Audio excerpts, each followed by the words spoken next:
last 2018 nga katong naghatag si Ma'am Amina og seminar workshop sa Lanipaw Catholic High School. Then usa ang St. Joseph nga ni participate ato nga day dayon.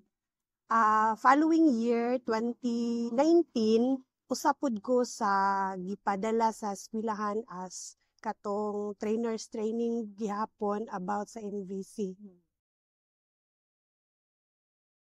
Sa pagkadungog gyud nako ana, ang una gyud na abot sa nasulod sa akong una-una nga usa ni siya ka pamaagi para malikayan ang misunderstanding, pag-communicate pinaagi sa kanang peaceful nga pamaagi. Actually, diha gyud unta to sa eskwelahan, ma'am, as administrator. Gusto jud nako siya nga kanang diha gyud pag-communicate nako sa akong teachers, bisag sa teachers lang sa unta before sa students o sa parents. But maglisod ko tungod siguro nga di nako practice. Pero sa akong training sa akong mga anak, among pamilya, murag dili ra siya bulag kay murag makaingon though ang proseso nga magpahayag una sa observation, sa feelings ana, though dili ingon ana jud nga kanang insakto gid niya siya nga kapamaagi, pero sa naalay gamay parehaan nang sa empathy gi-practice na nako sa akong pamilya. Munang mas naka-apply ko sa akong nakatunan nga NVC sa akong pamilya, duha ra man kabuka akong anak, namo og akong bana naa sa layo, so talagsa ra mi mag-communicate. So murag diha nako na practice kaysa didto sa eskwelahan.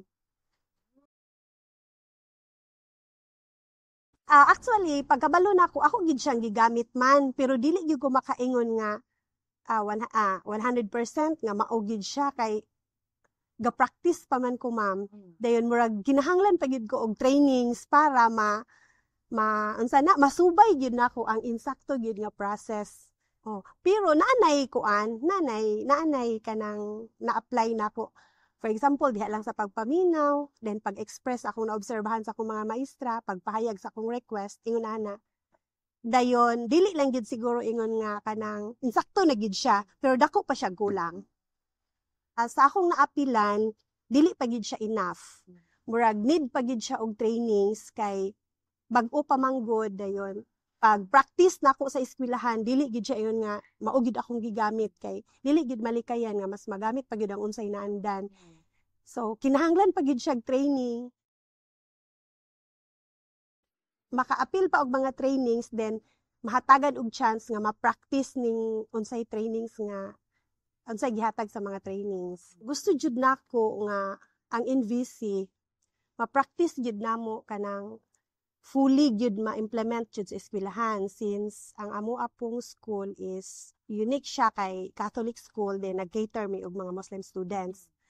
Para ma-implement sa eskwelahan, dili lang ako ang mahatagan og trainings, hasta unta ang akong mga teachers kanang trainings gid siya unsaon pag-implement didto sa among mga estudyante, or unsaon pag-apply sa NVC didto sa mga estudyante. Then labi na gyud pod nga unta ma-integrate ni siya sa among curriculum.